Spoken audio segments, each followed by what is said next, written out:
کہیں ستلج دی اور کہیں کوئی اور ندی دی. یہ اللہ تبارک و تعالی ہے جس نے پہاڑوں سے پانی کے چشمے جاری فرمائے اور جو آسمان کو حکم کرتا ہے تو آسمان بوندیں برساتا ہے اور جب وہ اسے حکم کرتا ہے تو بارش کو روک لیتا ہے. کون چاہتا تھا کہ کل بارش ہو؟ مگر جب اس نے کہا کہ میں جو چاہوں گا وہ کروں گا. ان اللہ علی کل شیء قدیر. اللہ تبارک و تعالی ہر چیز پر قادر ہے. اس کے علاوہ کوئی آدمی اپنی سانسوں پر قادر نہیں ہے, اپنی نیند پر قادر نہیں ہے. کتنی مرتبہ تمہاری نیند ہو جاتی ہے, کروٹ بدلتے ہو, نیند نہیں آتی. کیوں نہیں آتی؟ اگر تم قادر ہو تو نیند تمہیں آ جانی چاہیے. کسی کو تو گولی کھانا پڑ جاتی ہے تب نیند آتی ہے. بعض مرتبہ کسی کو بھوک لگتی ہے تو وہ کون مٹاتا ہے؟ تم اپنی بھوک نہیں مٹا سکتے ہو. یہی ساری قوموں کے سامنے ہمیں کہنا ہے کہ ہر چیز کا مالک اللہ تبارک و تعالی ہے. یہ دن اسی کے اختیار میں ہے. وہ چاہے تو دنوں کو بڑا کر دے, وہ چاہے تو دنوں کو چھوٹا کر دے. وہ کسی کے دن اچھے کر دے اور کسی کے دن برے کر دے. نغموں سے, اعلانوں سے, نعروں سے کچھ نہیں ہوتا جو تم دھوکے میں آ جاتے ہو. جو آج سے کئی برس پہلے آپ نے سنا تھا کہ اچھے دن آنے والے, آگے اچھے دن.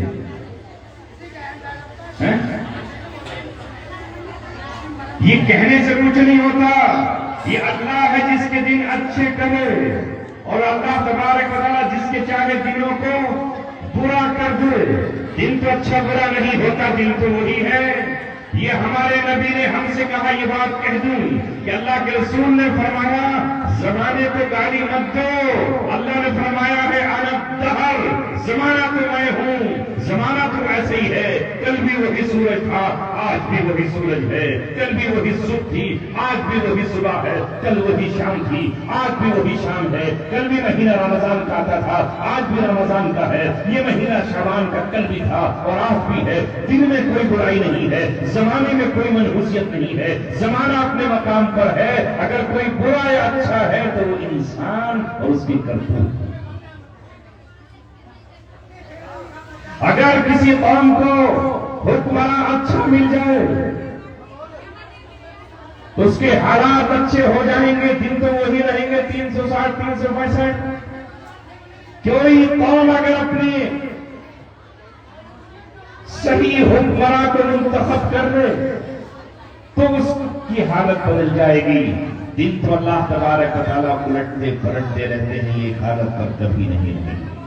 قرآن مقدس نے ایک ایسے موقع پر جب صحابہ کو شکست ہو گئی تھی غزوہ احد میں, محمد رسول اللہ صلی اللہ علیہ وسلم کو ٹھیک 1 سال پہلے فتح ہوئی اور ان کے جو دشمن ان کو مٹانے آئے تھے, جو مدینہ کی اینٹ سے اینٹ بجانے آئے تھے, محمد رسول اللہ کو قتل کرنے یا گرفتار کرنے آئے تھے, اہل مدینہ کو سبق سکھانے آئے تھے, یہ کہنے آئے تھے کہ تم نے محمد اور ان کے ساتھیوں کو پناہ کیوں دی ہے؟ اس پناہ کا انجام ہم تمہارے خون سے لیں گے, تمہارے قتل عام سے لیں گے. لہذا وہ اس میدان میں نکلے. ان کا سردار بھی ان کا کون تھا؟ یہ ضروری نہیں ہے کہ سردار پڑھا لکھائی کوئی قوم منتخب کرے. بعض قوم ایسی ہوتی ہے کہ وہ کسی جاہل کو اپنا امام بناتی ہے. جیسے اس زمانے میں مکے میں اہل مکہ نے کسی سمجھدار کو اپنا امام نہیں بنایا بلکہ جاہلوں کے باپ کو ابو جہل کو اپنا امام بنا لیا اور اس کی قیادت میں لے کر کے مدینہ پہنچ گئے. اگر وہ سمجھدار ہوتا, وہ عقل مند ہوتا تو حضرت عمر کی طرح, حضرت بلال کی طرح, ابوبکر صدیق کی طرح, حضرت علی مرتضیٰ کی طرح, عمار بن یاسر کی طرح, سلمان فارسی کی طرح, سعد بن معاذ کی طرح, سعد بن عبادہ کی طرح وہ بھی اسلام اور ایمان قبول کر لیتا. لیکن کیونکہ وہ جاہل تھا, اکڑو تھا اور ضدی تھا, میدان میں نکل گیا اور وہاں سے زندہ واپس نہیں آیا. شکست کھا کے آیا, 70 گرفتار کرا دیے, 70 کو کنویں میں ڈلوا کے اور خود بھی جہنم کی وادی میں پہنچ گئے. 1 سال پہلے فتح ہوئی اور 1 سال کے بعد یہ پھر چڑھ دوڑے پچھلے سال کا بدلہ لینے کے لیے. اس میں حالات پر یہ تاریخ کا واقعہ ہے. یہ ہسٹری کا ایک چیپٹر ہے، پارٹ ہے، اور چونکہ ہمارے نبی کی زندگی سے جڑا ہے اس لیے اس میں سبق بھی ہے۔ اس بار ادھر کے 70 قتل ہو گئے، یہاں تک کہ محمد رسول اللہ صلی اللہ علیہ وسلم کو بھی چوٹیں آ گئیں، زخم آ گئے، سگے چچا کے ٹکڑے ہو گئے، اور کوئی ایسا نہ تھا جسے زخم نہیں آیا ہو۔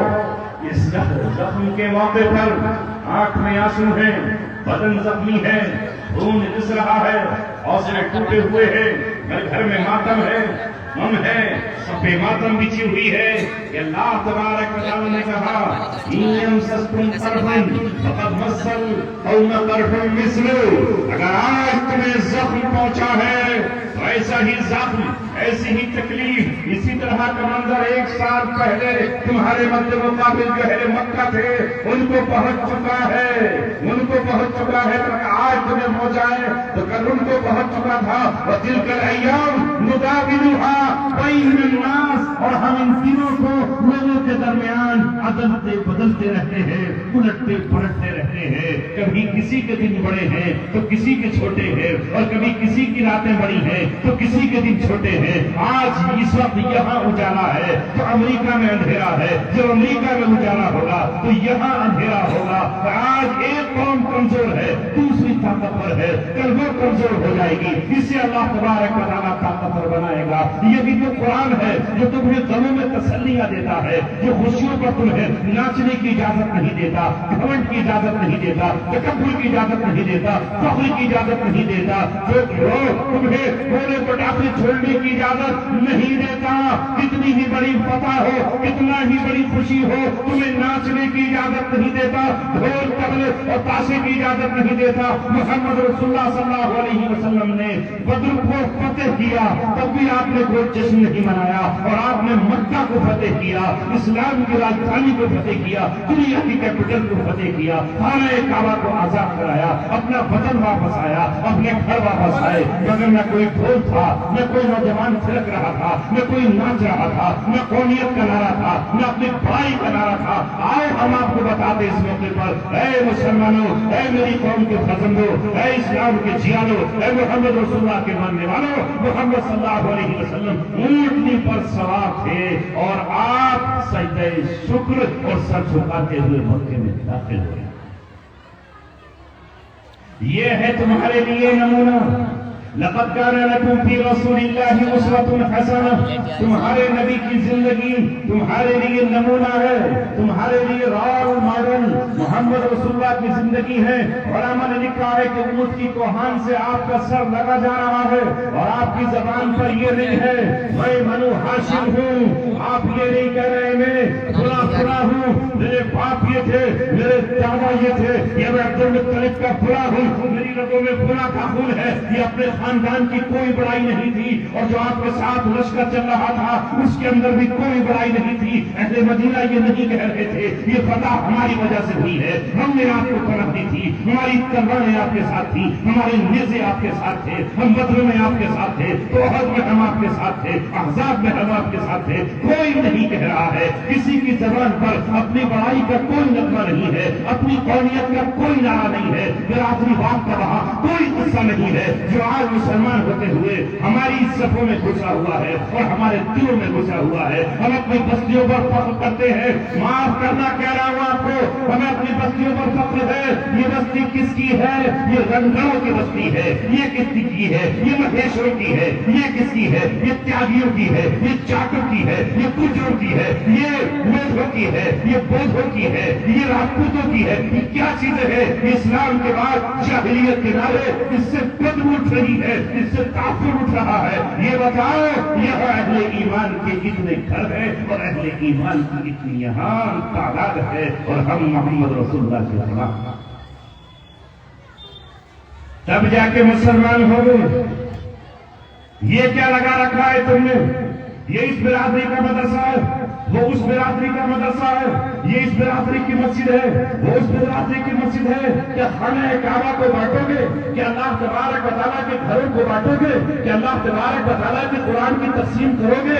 ایک پارا اس برادری کا ہے، دوسرا پارا اس برادری کا ہے، تو پھر 30 برادریوں میں پورا قرآن بھر جائے گا۔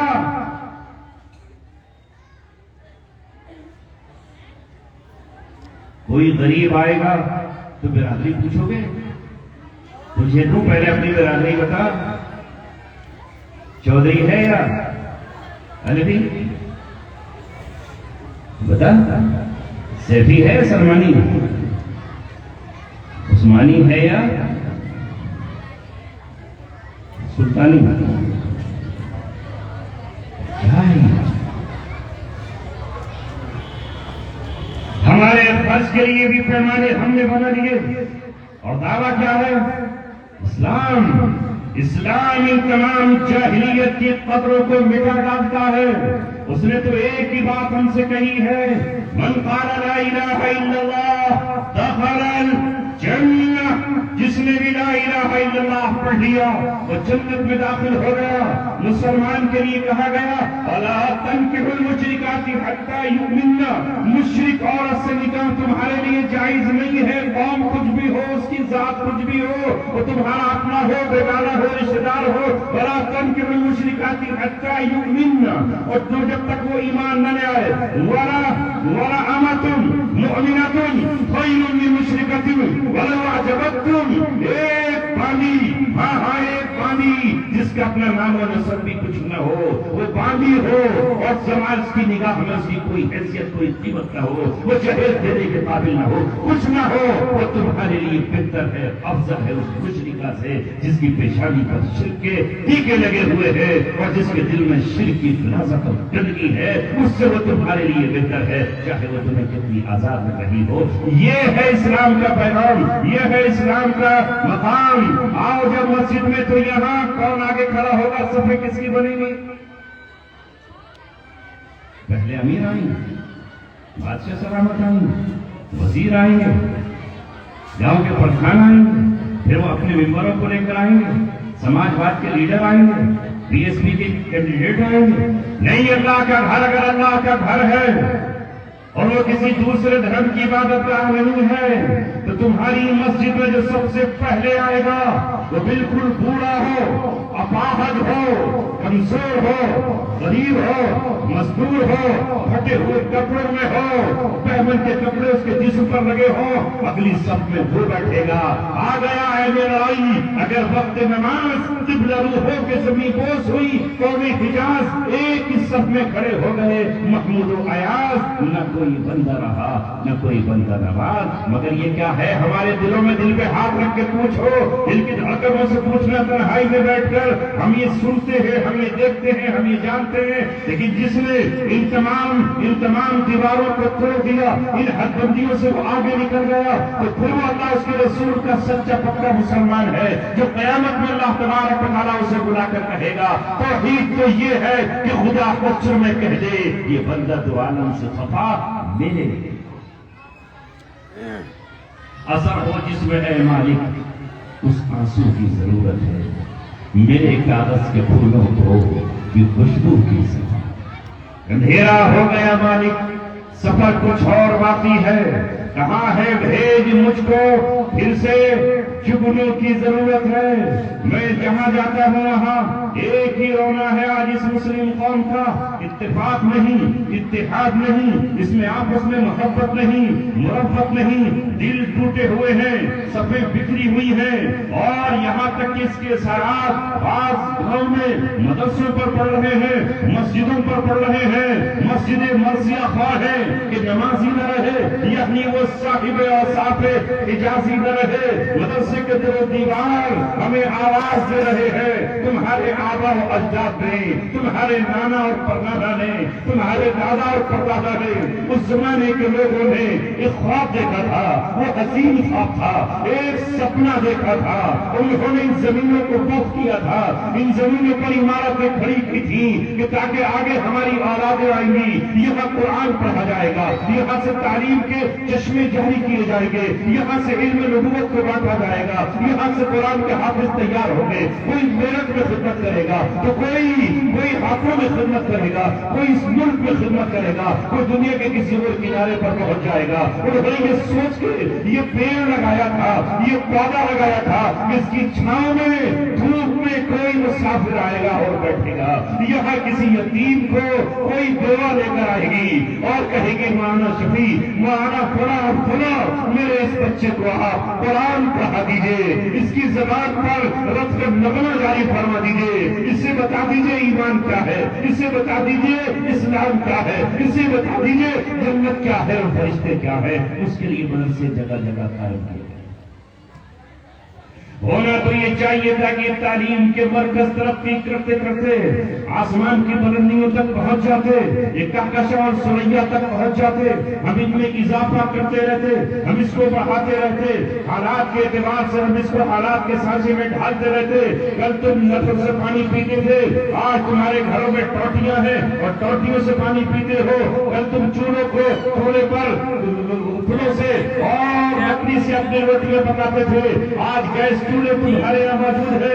کل تم سائیکل سے سفر کرتے تھے، آج کاروں سے سفر کرتے ہو۔ کل تم سفر کرتے تھے تو جا کے ملاقات ہوتی تھی، آج موبائل سے سفر کرتے ہو۔ یہ ترقی ہمارے مدرسے بھی کرتے ہوتے اور اس طرح ترقی ہوتی کہ ہم اپنے حافظوں کے ساتھ، قاریوں کے ساتھ، عالموں کے ساتھ اور ہم مفسروں کے ساتھ، محدثوں کے ساتھ اپنے ہی اس انسٹیٹیوٹ سے، اسی انسٹیٹیوٹ سے ہم ڈاکٹر بھی تیار کرتے، ماسٹر بھی تیار کرتے، پی ایچ ڈی تیار کرتے۔ جیسے مجھ سے پہلے مولانا مفتی صاحب فرما رہے تھے، ہمیں ضرورت ہے وکیلوں کی، ایسے وکیلوں کی جو بے راس ہو، جو اللہ کے لیے خدمت کرے، جو بے قصوروں کو جیل سے نکالنے کی جدوجہد اور کوشش کرے۔ نکالنے والی ذات تو اللہ کی ہے، مگر ان کو کوشش کا ثواب ملے، ایسے وکیل ہم نے تیار کیوں نہیں کیے؟ ہم نے تقسیم کر لی اور تقسیم کر کے ہم نے یہ کہا کہ ہم یہاں انگریزی کو داخل نہیں ہونے دیں گے، اور انہوں نے اسکول والوں نے کہا کہ ہم یہاں قرآن اور عربی کو داخل نہیں ہو رہا ہے سر۔ اب جب عربی پڑھنے والا مجھ جیسا آدمی سلاخوں کے پیچھے چلا جائے، جیل کے اندر بند ہو جائے، مقدمہ کون کرے گا؟ کیس کون کرے گا؟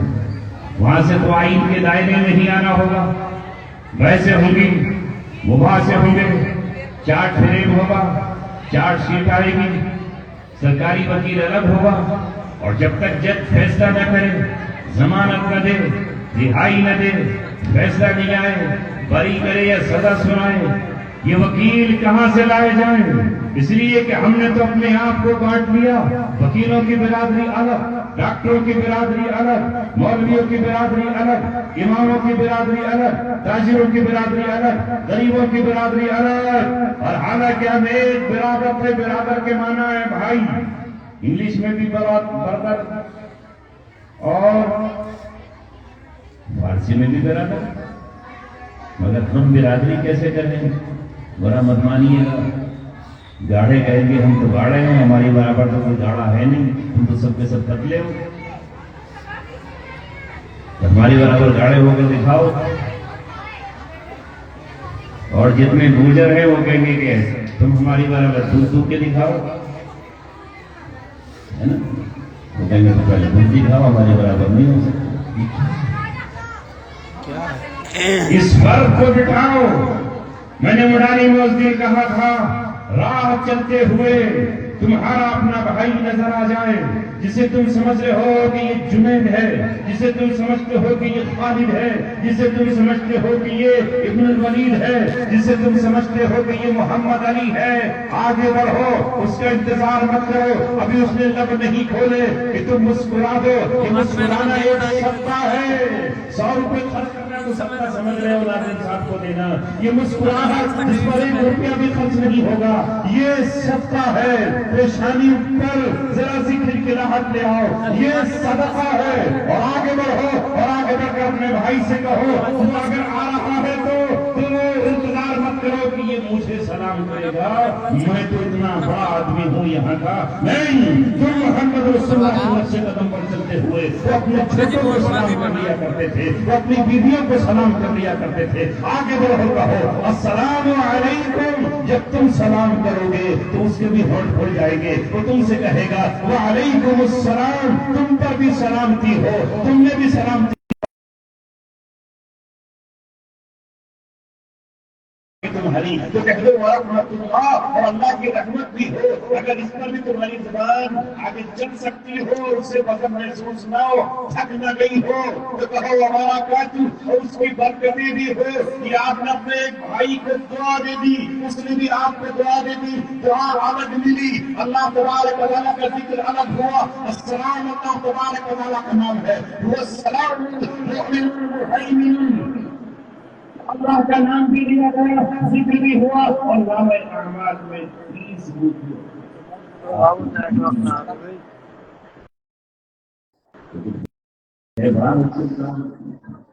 ہے نا؟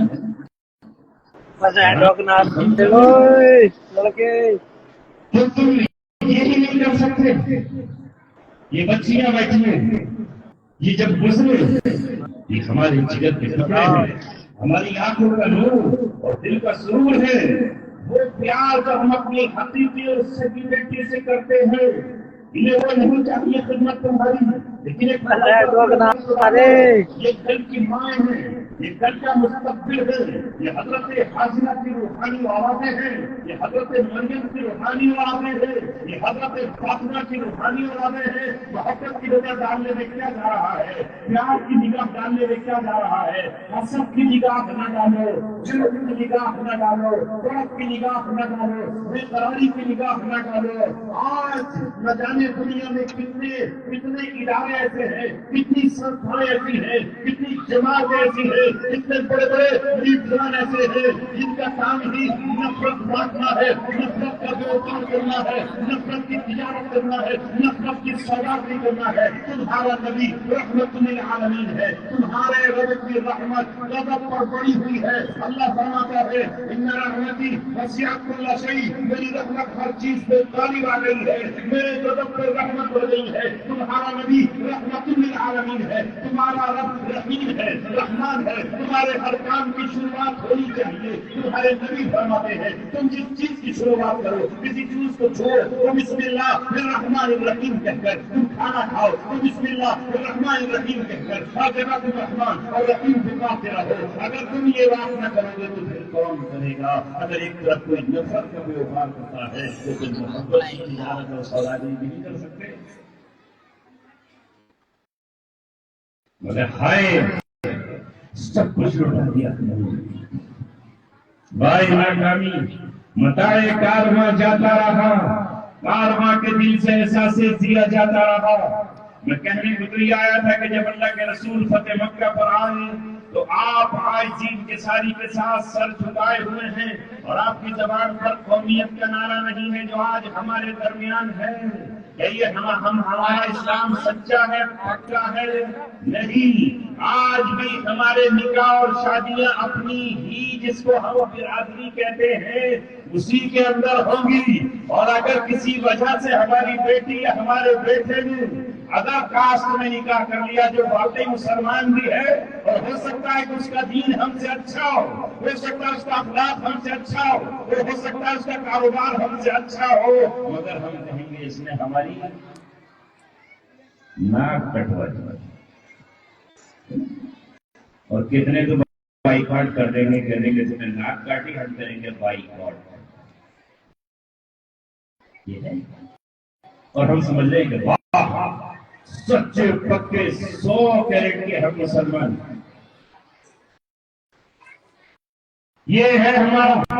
اللہ کے رسول نے یہاں قومیت کا نعرہ نہیں دیا بلکہ زبان پر کیا آیا؟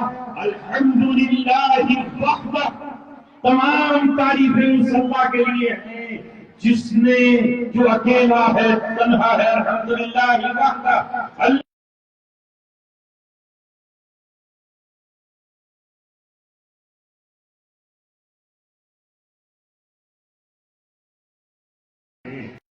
قسم کرسی کے عالم میں تھے، روکنے وہاں آپ کا رہنا، اپنے کو دعوت دینا تھا، تو اس وقت اللہ تعالیٰ نے جاتے وقت کہا تھا ان الذی فرض علیک القرآن لرادک الی معاد، اللہ تبارک و تعالیٰ آپ کو دوبارہ لوٹنے کی جگہ لوٹا کر رہے گا. لوٹنے کی جگہ ہے مکہ، جہاں لوگ بار بار جاتے ہیں، بار بار آتے ہیں، لوٹنے کا وہی مقام ہے. یہاں آپ لوٹ کر آئیں گے. جب جا رہے تھے تو کوئی حالات نہیں تھے، راہ میں بھی قتل کا خوف تھا، اور بیچ میں بھی ممکن ہے کہ کوئی پیچھے پڑ جاتا، گرفتاری کا بھی ڈر تھا، مگر اللہ نے کہا کہ تیرا رب تجھے معاد کی طرف یعنی مکہ کی طرف لوٹائے جانے والی جگہ کی طرف لوٹا کر لائے گا. تو اللہ کے نے جو یہ وعدہ کیا تھا، اللہ کے رسول فرما رہے الذی انجز وعدہ. میں جب تنہائی کے کمروں میں ہوتا تھا، اس وقت میں قرآن پڑھتے پڑھتے جب اس آیت پر پہنچتا تو پھر میں نے اس آیت کو اپنا وظیفہ بنا لیا. ان الذی فرض علیک القرآن لرادک الی معاد. شاید اس کی برکت سے میں بھی دوبارہ لوٹا دیا جاؤں ان انجمنوں میں، ان محفلوں میں، قرآن کی مجلسوں میں، نعت کی مجلسوں میں. میرے یہ کان جو ہر دن اس سے پہلے نعت اس سے جو پر سنا کرتے تھے، آیات قرآنیہ میں سنا کرتا تھا، نہ جانو یہ کان ہی جانتے ہیں کہ 7 سال جب ان کو سننے کو نہ ملے، یہ زبان جو آپ کے دل سے گفتگو کرتی ہے، اس پر موقع نہ ملا. عید پر موقع آتا تھا، آدھے گھنٹے کا موقع ملتا تھا، بس وہی گفتگو کر لیا کرتے تھے. تو اس آیت کو پڑھا، میں نے بار بار پڑھا کہ اگر میرا رب محمد صلی اللہ علیہ وسلم کو دوبارہ لوٹا سکتا ہے تو وہ کھڑی وہ لمحہ انشاءاللہ ہمارے لیے بھی رہے گا. اور اہل کھڑی اللہ نے وہ لمحہ، وہ وقت، وہ ساتھ مبارک کی آج پہنچا دی کہ میں تمہارے درمیان بیٹھا ہوں. تو نبی پاک صلی اللہ علیہ وسلم نے اگلی بات کیا کہی؟ الذی نصر عبدہ، جس نے اپنے بندے کی مدد کی، اپنے بندے کی مدد کی. یہاں اللہ کو نہیں بھولے، اللہ کو فراموش نہیں کیا. بیچ میں بات کہہ رہا ہوں کہ جب تمہیں کوئی خوشی حاصل ہو، فتح حاصل ہو، تم ممبری جیت جاؤ، پدھاڑی جیت جاؤ، MLA جیت جاؤ، یا کوئی کھیل جیت جاؤ، یا سبق میں پاس ہو جاؤ، یا کوئی اور مقام تمہیں حاصل ہو جائے تو اپنے دینے مت مارو، ناز کے لیے بھیڑے مت بلاؤ، باجے والے تور چھیم کرنے والے مت بلاؤ.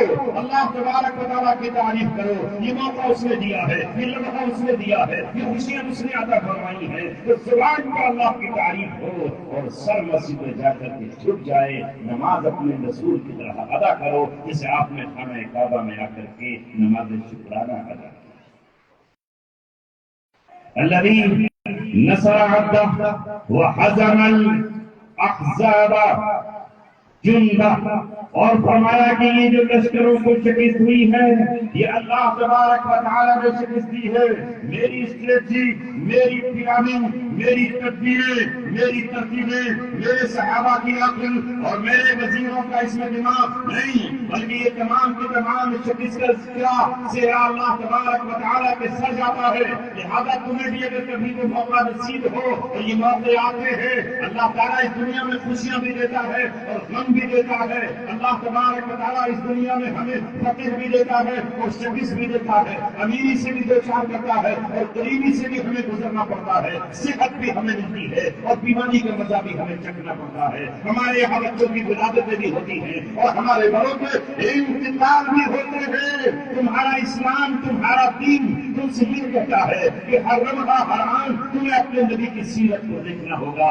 غم کے موقع پر تمہیں ماتم نہیں کرنا ہے، ڈھول نہیں بجانا ہے، کپڑے نہیں پھاڑنے ہیں، واویلا نہیں مچانا ہے، ہائے ہائے کے نغمے کر کے سڑکوں پر نہیں نکل جانا ہے، بال نہیں اڑانے ہیں، بال نہیں نوچنے ہیں، رخساروں کو نہیں پیٹنا ہے. انا للہ و انا الیہ راجعون کر کر غم اللہ تبارک و تعالیٰ کے سپرد کرنا ہے. اور جب خوشی کا موقع ہو تو اترانا نہیں، ناچنا نہیں، فخر نہیں کرنا، چھوٹنا نہیں، مٹکنا نہیں، سرکنا نہیں، باجے نہ ہو، لاجے نہ ہو، ڈیجے نہ ہو، حیائی نہ ہو. کیا اس پر عمل کریں گے انشاءاللہ؟ جب ہمارے بچوں کے نکاح ہو رہے ہیں تو آپ لوگ ماشاءاللہ ڈی جے تو نہیں بجاتے، یہ بجتے ہیں، حضوری میں بھی. اس سے توبہ، اس سے روکنے اللہ کے عذاب کو خود آگے بڑھ کر تم نے اس کی جان تمہارا نکاح ہو جیسے تمہارا جنازہ جاتا ہوتا ہے تو ساری دنیا کی قوموں کو پتہ چلتا ہے یہ مسلمانوں کا جنازہ ہے. جب تم قبرستان جاتے ہو تو سب کو پتہ چلتا ہے، ساری دنیا جانتی ہے کہ مسلمان اپنے مردوں کے ساتھ کتنا سنہرا، کتنا اچھا، کتنا حسین ویوہار کرتے ہیں۔ وہ اپنے مردے کو نہلاتے ہیں اور اسے دھلاتے ہیں، عمدہ کفن پہناتے ہیں، آنکھوں میں سرما لگاتے ہیں، کافور کی ٹکیا اس کے رخسانوں پہ ملتے ہیں اور عطر اس کے کفن پر لگاتے ہیں، اور اس طرح اسے رخصت کرتے ہیں جس طرح کا ڈولی میں پہاڑ دولہا کو اٹھا کر لے جاتے تھے اور دلہن کے گھر پہ جا کر اتارتے تھے۔ پالکی جاتی تھی کہ نہیں جاتی تھی؟ اب تو پالکی کی جگہ پر کار نے لے لی، اور نہ کاندھوں پر دولہا کو دلہن کو بٹھا کر لے جایا جاتا تھا۔ اس طرح ہم اپنے کاندھوں پر اس کی بارات لے کر جا رہے ہیں اور قبرستان جاتے ہیں، زبان پر ذکر ہوتا ہے، مغفرت کی دعائیں ہوتی ہیں، اللہ تبارک و تعالیٰ سے قبر پر ثابت کرنے کی دعائیں ہوتی ہیں، اور قبر میں اس طرح لٹاتے ہیں جس طرح کوئی کسی کو اپنے گھر میں لٹاتا ہے، اور پھر اس پر مٹی ڈال کر، پانی ڈال کر رخصت کر کے چلے آتے ہیں۔ دنیا کے کسی کے پاس ہے ایسا اچھا اصول و بہترین طریقہ؟ اور ساری دنیا جانتی ہے کہ مسلمانوں کا طریقہ ہے اپنے مردوں سے۔ جہاں جب آپ اللہ کے رسول کی سنت کے مطابق چلتے ہو اور کوئی پرواہ نہیں کرتے، تو نکاح ہو، عقیقہ ہو، ختنہ ہو، اس پر بھی تو اللہ کے رسول کی سنت کو زندہ کرو۔ گزرنے والا یہ دیکھے کہ یہ نکاح مسلمانوں کا ہو رہا ہے، سامنے والوں کو پتا چلے یہاں تمہارا حال کیا ہے۔ پورے گاؤں کی ویڈیو بن رہی ہے۔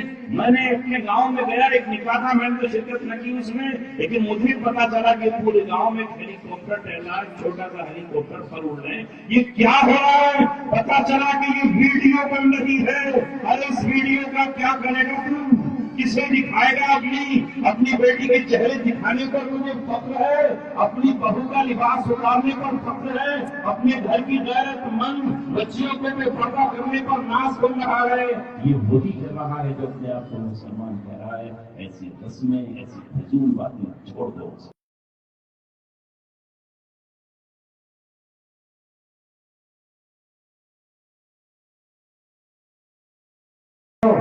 سماجتیں کرو، گزارشیں کرو، اور خاص طور پر وہ نوجوان جس کا نکاح ہو رہا ہو، اگر وہ بہادر ہو، جوئی ہو، ہمت والا ہو، رب دو جہاں کی قسم، میرے نکاح پر کوئی ڈی جے بجا دے، کسی کی ماں نے دودھ پلایا ہے جو میرے نکاح پر ڈی جے بجا دیتا، کیوں بجائے گا جب میں ہمت کروں گا، حوصلہ کروں گا؟ نہیں، باپ کو راضی نہیں کرنا، بہنوئی کو راضی نہیں کرنا، سالوں کو اور مانگوں کو راضی نہیں کرنا، اس کا اپنے رب کو راضی کرنا ہے۔ یہ طے کرو، نکاح مسجدوں میں پڑھوائیں گے، اچھے سے اچھے آدمی سے نکاح پڑھوائیں گے، سنت کے طور پر کھجوروں کو تقسیم کریں گے، گلے میں نوٹوں کا ہار نہیں ڈالیں گے۔ نہیں ہے ہم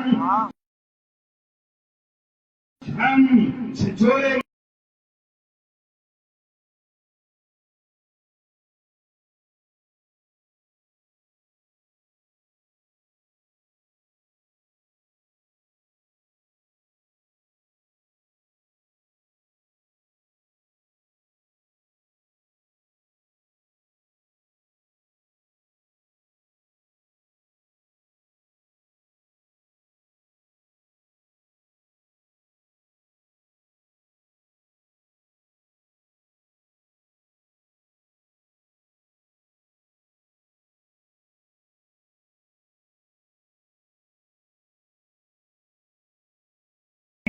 شہرت کی اجازت نہیں دی۔ یہ چند باتیں میں نے آپ سے اس لیے عرض کی ہیں کہ اگر آپ یہ کرو گے تو اللہ تبارک و تعالیٰ آپ پر رحم اتارے گا، پیار اتارے گا، محبت اتارے گا، اور اگر یہ نہیں کیا تو اللہ تعالیٰ کو آپ کی میری ختم ضرورت نہیں ہے، اسے ضرورت پوری زمین بھر جائے اللہ تبارک و تعالیٰ کے باغیوں سے، دشمنوں سے، وہ ساری دنیا کے انسان شیطان بن جائیں، بلکہ شیطان کے بھی ابا اور تاؤ بن جائیں، تو اللہ تبارک و تعالیٰ کی شان میں، اس کی کبریائی میں، اس کی سلطنت میں، اس کی حکومت میں کوئی فرمانے والا نہیں ہے۔ اور اگر تمام دنیا کے انسان اور جنات مل کر حضرت محمد صلی اللہ علیہ وسلم کی طرح پاکیزہ بن جائیں، حالانکہ بن نہیں سکتے، تو بھی اللہ تبارک و تعالیٰ کی ذات میں بڑائی نہیں فرمائے گا کہ اس کی کوئی فرق نہیں پڑنے والا ہے۔ اگر تم کوئی کام کرتے ہو تو اپنے لیے، نہیں کرتے ہو تو اپنے لیے۔ ابو جہل نے اسلام کا جھنڈا نہیں اٹھایا، محمد صلی اللہ علیہ وسلم کی چوکھٹ پر نہیں آیا، اسلام کا کیا بگڑ گیا؟ ابو لہب نے محمد رسول اللہ کا دامن نہیں تھاما تو اسلام کا کیا بگڑ گیا؟ فرعون نے حضرت موسیٰ کی بات نہیں مانی تو موسیٰ علیہ السلام کا کیا بگاڑ لیا؟ وہ سمندر میں ڈوب گیا۔ قارون نے بات نہیں مانی موسیٰ علیہ السلام کی تو موسیٰ علیہ السلام کا کیا نقصان پہنچایا؟ خود بھی زمین میں دھس گیا۔ نمرود نے حضرت ابراہیم کو نہیں مانا تو حضرت ابراہیم کا کیا بگڑ گیا؟ نمرود ہی کو مچھر نے ذلیل و رسوا کر کے چھوڑا۔ مجھے بتاؤ، کوئی اللہ تبارک و تعالیٰ کے دین کی طرف نہ آئے، اس کا کچھ بگڑنے والا نہیں ہے۔ یہ مدرسہ ہے، دین کی بنیاد پر قائم کیا گیا ہے، اور یہ جب تک دنیا قائم رہے گی، یہ قائم رہے گا۔ کوئی اس سے محبت کرتا ہے تو اسے اس کی اپنا ہی فائدہ ہے، کوئی نفرت کرتا ہے اپنا ہی فائدہ ہے، اس میں رکاوٹ ڈالتا ہے اس کا اپنا ہی نقصان ہے، اس میں تعاون کرتا ہے اس کا اپنا ہی فائدہ ہے۔ اے میرے عزیزوں، یہ سوچتے ہوئے کہ ہمیں اللہ کی ضرورت ہے، اللہ کو ہماری ضرورت نہیں ہے۔ ہندوستان کے تمام مسلمان اگر اسلام کا نوالا چھوڑ دے اور وہ یہ کہے کہ ہمیں تو شراب پسند ہے، ہمیں تو جوا پسند ہے، ہمیں تو ناچ پسند ہے، اور آگے چلنے یہ نہیں کہہ دے جیسے تمہاری لاکھوں پہ بیٹیاں اپنا ایمان اور اسلام چھوڑ کر کہیں اور چلی گئی، اللہ کو کوئی فرق پڑنے والا نہیں ہے، اللہ پر کوئی فرق پڑنے والا نہیں ہے۔ وہ بھی جہنم کی آگ میں جلے گی، وہ بھی اپنی چتا میں جلے گی، وہ بھی روزانہ اپنی گھٹن میں جیے گی، اللہ کو کوئی پرواہ نہیں ہے۔ اللہ تبارک و تعالیٰ کو یہ چاہتا ہے کہ تم مجھ سے جڑ کر کے اپنی جنت کما لو اور میری رحمت کے مستحق ہو جاؤ۔ یہ آیت پڑھی تھی میں نے، اسے پڑھ کے بات ختم کر رہا ہوں۔ ان تتولوا یستبدل قوما غیرکم، اگر تم کنارہ کرو گے، تم نہیں آؤ گے، تم اللہ کی بات پر لبیک نہیں کہو گے، تو اللہ تبارک و تعالیٰ تمہاری جگہ دوسروں کو لے آئے گا۔ اللہ تبارک و تعالیٰ تمہاری جگہ کسی اور قوم کو لائے گا اور وہ تمہارے جیسے نہیں ہوگی۔ یہ دستور فطرت ہے، یہ آئین الہی ہے، یہ ربانی اللہ تبارک و تعالیٰ کا قانون ہے۔ جس نے اسے چاہا اللہ نے اسے بچا لیا۔ نوح علیہ السلام کے دور میں کل 40 مرد اور 40 عورتیں ایمان لائے اور باقی بغاوت پر آ گئے تو اللہ کا کیا بگاڑا؟ اللہ تعالیٰ نے پوری دنیا میں پانی بھیج کر کے سب کو برباد کر دیا اور ان 80 سے پوری دنیا کو پھر سے بسا ڈالا۔ اے اہل کھجوری اور آس پاس پہ آنے والے لوگوں، اپنی اختلافات بھول جاؤ، محبت، پیار، محبت بس اسی کے لگنے، جس طرح پھول کسی سے دشمنی نہیں کرتا، کانٹوں کے بیچ رہتے ہوئے بھی خوشبو کو پھیرتا رہتا ہے، 24 گھنٹے مسکراتا رہتا ہے، حالانکہ کانٹوں کا زخم جھیلتا ہے، کانٹوں سے اس کی پنکھڑیاں چھپ جاتی ہیں، لیکن پھر بھی جب آپ اسے دیکھتے ہو تو مسکرا کے آپ سے بات کرتا ہے۔ اسی طرح تم بھی پھول کیوں نہیں بن جاتے؟ کانٹے نہ بنو، پھول بنو۔ وآخر دعوانا ان الحمد للہ رب العالمین۔ آپ بیٹھے رہیں، مسافر کے لیے کوئی نہ اٹھے، لیکن مجھے آگے تمام ہو جانا ہے، اس لیے بس میں آپ کو سلام کہہ دیتا ہوں۔ السلام علیکم ورحمۃ اللہ وبرکاتہ۔ وعلیکم السلام ورحمۃ اللہ وبرکاتہ۔ اب اذان ہوگی، اس کے بعد 1:52 اس وقت میں ہو رہی ہے، اذان ہوگی اور صحیح 2 بجے انشاءاللہ جماعت کھڑی ہو جائے گی۔ اس کے بعد